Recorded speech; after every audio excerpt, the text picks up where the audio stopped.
Assalamualaikum warahmatullahi wabarakatuh.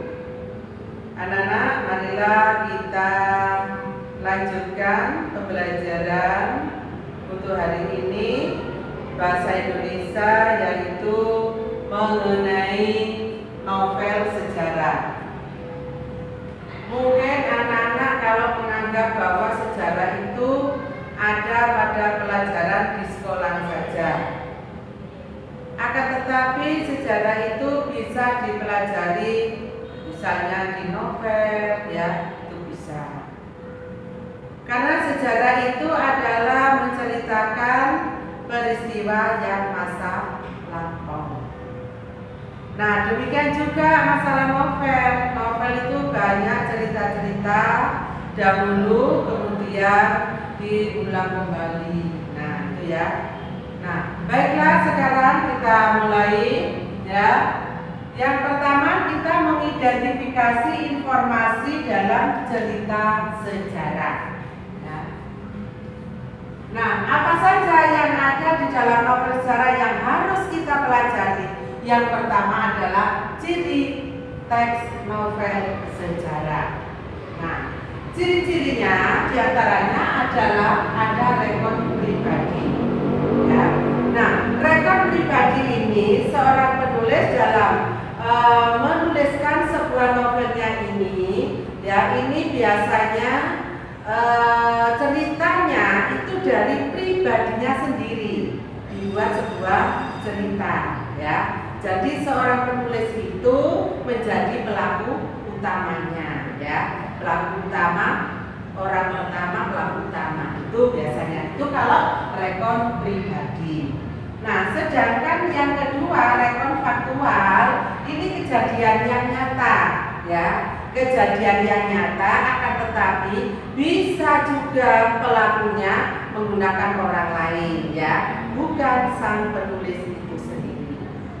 Kemudian yang ketiga adalah rekon imajinatif, ya. Ini benar fakta, ya, namun dikembangkan, ya, sehingga berbentuk atau banyak terjadi apa itu namanya itu imajinatif, ya. Jadi imajinasi itu perkembangannya, ya. Nah, itulah. Ini jadi cirinya ada 3, rekon pribadi, rekon faktual, dan rekon imajinatif. Kemudian yang berikutnya adalah struktur novel sejarah. Nah, strukturnya atau susunannya diantaranya, ya, atau boleh dikatakan struktur novel sejarah ini sama dengan tahapan alur. Sedangkan macam-macam alur anak-anak sudah pahamkan dulu, ya. Ada berapa macam? Ada alur maju, alur mundur, alur klimaks, alur anti klimaks, alur sorot balik atau flashback, dan alur kronologis. Jadi ada 6, ya. Itu macamnya alur. Lah, ini kalau diuraikan, ini tahapan alur. Ada yang disingkat, tahapan alur itu hanya ada 3 saja, ya. Ada 3. Tapi ini sama sebetulnya, karena ini tahapannya diulas, ya, dirinci kembali maksudnya. Nah, tahapan alur atau strukturnya pertama adalah pengungkapan peristiwa, ya, atau orientasi, dalam arti masih bentuk pengenalan cerita, ya. Nah, ini masih pembukaan. Kemudian yang kedua, pengungkapan peristiwa. Ini pengungkapan peristiwa ini sama dengan muncul masalah. Nah, dalam cerita kan begitu, ya. Setelah pengenalan baru muncul masalah. Ini pengungkapan peristiwa. Kemudian baru menuju konflik. Nah, terjadi klimaks, ya. Nah, karena tadi ada muncul masalah, baru klimaks. Setelah itu komplikasi, ya. Nah, ini dirinci lagi. Terus baru terakhir adalah evaluasi atau resolusi. Nah, ini namanya sebuah cerita, itu pasti ada titik temunya. Bagaimanakah ceritanya dalam akhir itu? Baru terakhir adalah ini penutup, ya. Maaf, ini tulisannya salah, ya. Penutup ini, ya. Jadi penutup ya. Nah, ini penutup atau sama dengan bentuk koda ya, koda atau penutupnya. Nah, ini anak-anak ya. Kemudian apa saja sih manfaat dari novel sejarah itu? Nah, sekarang kita ke sini dulu ya. Ada 5 aspek nilai kehidupan di dalam teks cerita sejarah ya. Apa saja di antaranya? Yaitu patriotisme. Patriotisme ini pantang menyerah, berani ya, pantang menyerah. Kemudian kepahlawanan. Kepahlawanan ini juga ya, ini juga boleh dikatakan berani berkorban. Nah ya. Kemudian keberaniannya ya, terus kesabarannya ya, namanya orang berjuang itu ini kesabaran harus ditanamkan ya. Kemudian kerja sama ya, ini harus. Jadi ini 5 aspek nilai kehidupan: patriotisme, kepahlawanan, keberanian, kesabaran, dan kerja sama. Nah, anak-anak semuanya ya.